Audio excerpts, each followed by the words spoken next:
Docteur Yam, aujourd'hui, quel devait être le regard que l'Africain devrait poser sur l'Organisation internationale de la francophonie au regard des analyses que vous venez justement de mettre en lumière? Aucun de nos pays n'aurait jamais dû être membre de cette organisation. C'est aussi simple que ça. Aucun de nos pays n'aurait jamais dû, jamais. De toutes les manières, si des partis comme l'UPC avaient gagné les élections, je parle toujours des élections. En fait, c'est que les panafricanistes sommes des pacifistes. Et le réflexe que nous avons, c'est celui-là. Si l'UPC avait gagné son combat pour l'indépendance du Cameroun, nous ne serions jamais entrés dans la francophonie ou le Commonwealth. Parce que vous ne pouvez pas vous libérer de la domination étrangère et après vous vous mettez sous le soft power des gens dont vous venez de vous libérer. C'est quelque chose quand même de contradictoire, vous voyez. Je ne sais pas, je parle sous le contrôle de Triple A. Est-ce que l'Algérie est membre de la francophonie? Est-ce que le Vietnam est membre de la francophonie? Bon, je pense que ça vous répond à votre question, j'imagine. Parce que ceux qui se sentent... Il faut préciser que l'Algérie a utilisé par le passé le franc CFA. Mais ils étaient dans c'était les colonies françaises d'Afrique.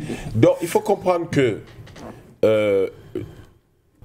nous n'aurions jamais dû en devenir membres, ni de la francophonie, ni du Commonwealth, permettez-nous cette extension-là, ni de toutes autres organisations que j'ai citées au préalable. Et cela nous aurait donné des relations beaucoup plus respectueuses et beaucoup plus productives avec tous les autres pays. Le simple fait que nous en soyons devenus membres, je vous ai dit la raison pour les Français, elle est simple. Il y a des gens qui ont signé des accords avec eux de faire du français la langue d'enseignement et la langue d'administration, donc la langue officielle. Il va falloir quelque chose, un mécanisme qui surveille ça. L'UNESCO peut surveiller, mais avec les histoires et les Américains, là, on n'est jamais très sûr. Donc, il faut un mécanisme qui surveille. Et c'est ça, la francophonie. Évidemment, ce n'est écrit nulle part. Des gens qui viennent vous dire qu'ils vont promouvoir la diversité culturelle. Vous faites la promotion de quelle diversité culturelle pendant que vous êtes en train de tuer l'ADN des civilisations des gens? C'est-à-dire que vous venez vous tuer la civilisation des gens et vous dites qu'on fait la diversité culturelle. Quelle diversité culturelle? Vous êtes en train de faire du désert culturel. C'est une désertification pure et simple. Et donc, il se trouve que les Africains, on n'a pas besoin d'être extraordinairement cultivés pour comprendre que c'est une désertification culturelle qui se mettait en place et que le soft power français allait s'enrichir et que ça participait de rapports de production internationaux connus. Donc aujourd'hui, je crois que si j'avais mon avis à donner, si je devais me retrouver en position de décider pour mon pays, je n'attendrais même pas, je ne justifierais même pas. Les gars de l'AES ont voulu même justifier. Il y a des choses qu'on ne justifierait même pas. Je vous serais simplement notifié qu'on ne fait plus partie de la francophonie, on ne fait plus partie de la CEMAC, on ne fait plus partie de l'UMAC. C'est tous les mécanismes qui tournent autour du franc CFA. On fait plus partie on n'a plus le franc CFA, on n'a plus les histoires de Commonwealth, point. Qu'est-ce qu'on fait là-dedans? Nous nous sommes battus pour que les Anglais nous collent la paix.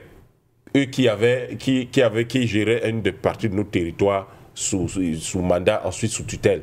Et après, on va se mettre sous le Commonwealth pour chercher quoi? Que l'Australie se mette dans le Commonwealth ou le Canada, ce sont les Anglais qui sont installés, qui dominent là-bas. Ça, on le comprend. Si le Cameroun était dans le Commonwealth avant l'indépendance, ouais, ça on comprend. Avant le référendum, parce que c'était un référendum, ce n'était pas une proclamation d'indépendance. Avant le référendum, on comprend. Mais après, les Camerounais qui étaient là-bas ont dit ok, nous rejoignons nos frères qui sont de l'autre côté, qui étaient mis sous tutelle française, et nous formons désormais une seule république. Qu'est-ce qu'on fait encore dans le Commonwealth? Nous nous sommes battus pour avoir notre indépendance, mais qu'est-ce qu'on fait encore dans la francophonie? Et vous voyez justement tout le problème que nous soulevons ici. Vous êtes nécessairement en contradiction flagrante avec votre propre peuple si vous êtes dans ces choses-là. Parce que être dans la francophonie, le Commonwealth, l'organisation de la conférence islamique, l'organisation des pays lusophones, tout ça là, c'est dire simplement que votre propre culture, vous l'abandonnez pour embrasser la culture de l'autre. Parce qu'il n'y a pas de diversité culturelle qui tienne dans une organisation qui fait la promotion du français ou de l'anglais. Il n'y en a pas. Et à partir de là, si vous êtes dans une situation de, comment je dirais ça, de recherche sérieuse de votre souveraineté, mais vous n'hésitez pas, c'est une chose que vous faites. Je crois que l'AES a pris son temps, ils attendaient certainement de consolider un certain nombre de choses et de trouver, comment on appellerait ça, un prétexte à un moment donné, une opportunité, une occasion pour pouvoir sortir de là. Et maintenant qu'ils sont sortis de là, nous attendons d'eux qu'ils puissent aller jusqu'au bout, et je pense qu'ils n'ont plus aucun besoin, de traîner. Il faut qu'ils sortent du franc CFA, qu'ils sortent de l'UMOA. C'est ça qu'il faut faire, qu'ils sortent de l'UMAO. Ouais. Voilà, donc dès qu'ils sortent de ces institutions, BCAO, etc., dès qu'ils vont, ils vont sortir de là, la BOAD, et je crois que non, la BOAD, ça c'est la CEDEAO, mais il y a une banque de développement là, qui est un peu comme ils ont la BDEAC ici.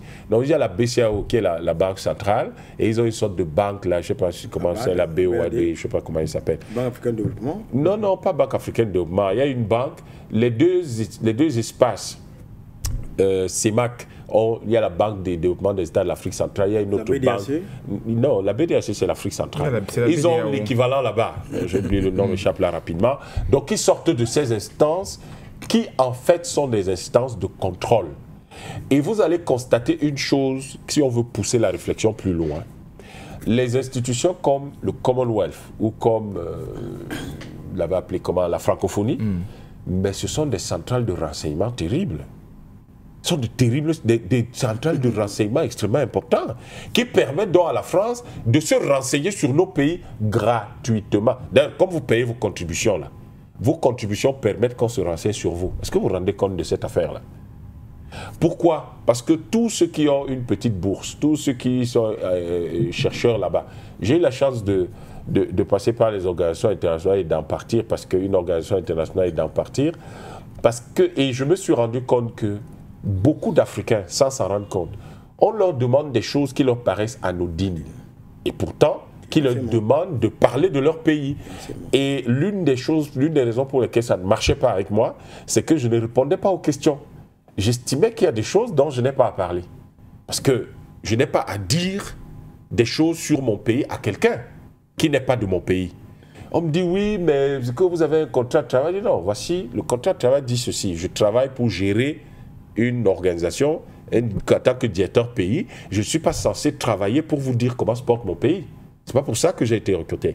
Et donc, à partir de là, vous voyez que beaucoup de nos cadres, et vous avez des gens qui sont là, qui demandent tous les jours, ouais, comment nous intégrer dans la francophonie, le Commonwealth, chef de poste à l'international. Et en fait, vous avez, c'est ce qu'on appelle la servitude volontaire. C'est-à-dire que vous avez des gens qui veulent entrer dans ces organisations, peut-être ne savent-ils pas réellement ce qui s'y passe. Il y en a qui savent. Peut-être, une partie, oui. J'y arrive en fait, oui. Non, mais c'est ça. Parce que le summum disons, l'analyse ne peut pas ne pas arriver là. Là, à ce que vous dites. Il y en a qui ne savent peut-être pas, mais il y a ceux qui, en réalité, en toute conscience, vont y aller. Tout ce qui les intéresse, c'est les gros salaires et la situation confortable. Mais ce sont en fait des gens qui sont au service du néocolonialisme et ils l'assument. Donc, la conséquence aujourd'hui, c'est quoi? La conséquence, c'est que le pays de l'AES vient de se libérer, de sortir. Vous n'imaginez pas l'impact de cette affaire-là.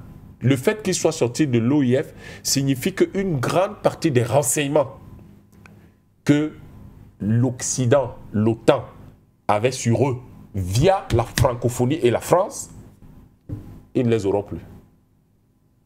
Parce qu'ils travaillent dans beaucoup de domaines. Vous avez des gens qui sont dans l'OIF, qui sont dans les universités, ils sont dans les administrations, ils sont dans les ONG, ils gèrent un certain nombre de programmes, ils participent à un certain nombre de programmes publics. Une question aussi banale que celle de savoir quel est le moral de la fonction publique.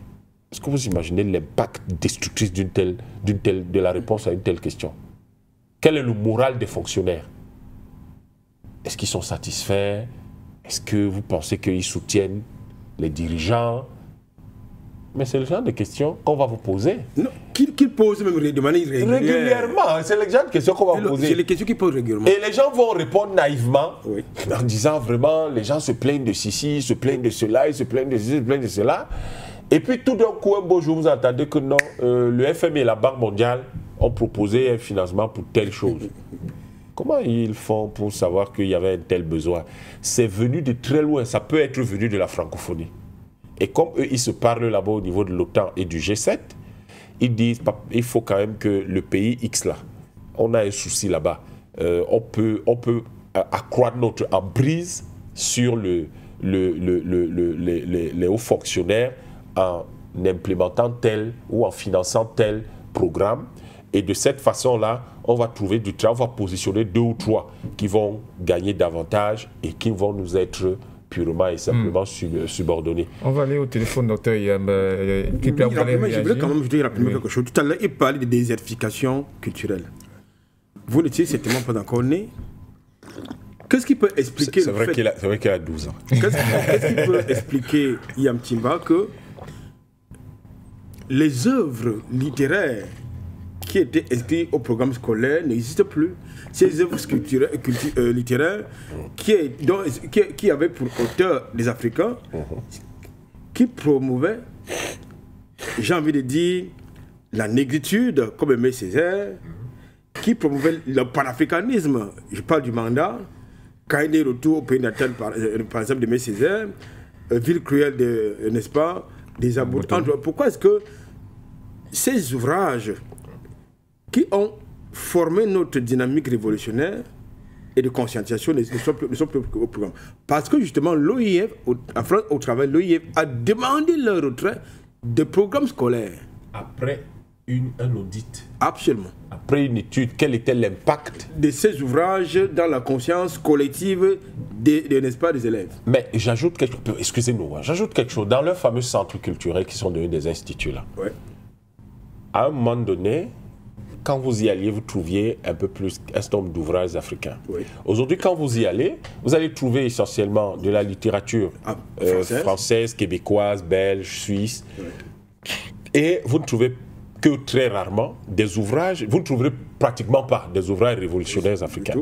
Pourquoi? Et or, vous voyez qu'ils vont dans les écoles primaires, les lycées et collèges, ils drainent les enfants qui y vont.